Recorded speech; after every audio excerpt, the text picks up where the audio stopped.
Today on Food Solved, Chef Michelle makes her spiced apples. My spiced apples are so versatile because you can use them with both sweet and savory dishes. On the savory side, you can use it with pork and chicken, and on the sweet side, you can use it with waffles and pancakes, or as a topping for a dessert pizza, with strudels and a filling for apple pie.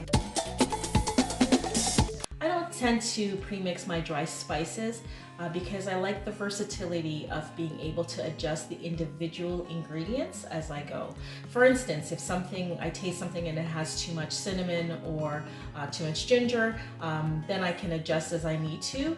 If I premix everything together, then I'm stuck with whatever the mix is. Ingredients for the spiced apples are nutmeg, vanilla, cinnamon, brown sugar, and the apple of your choice.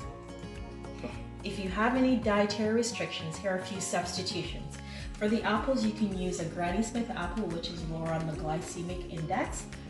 For the sugar, you can use honey or maple syrup. The cinnamon's great for keeping your blood sugar stable, but you can also add ginger as well, and that will help with inflammation in your body.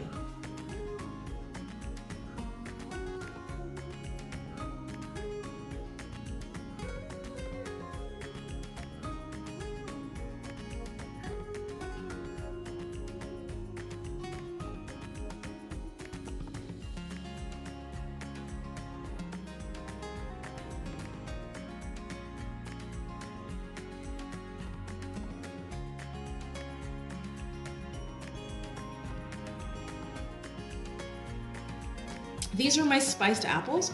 They're great if you have them with sweet, either with pancakes or waffles, or savory with something like ham, but really you can use them with anything that you like.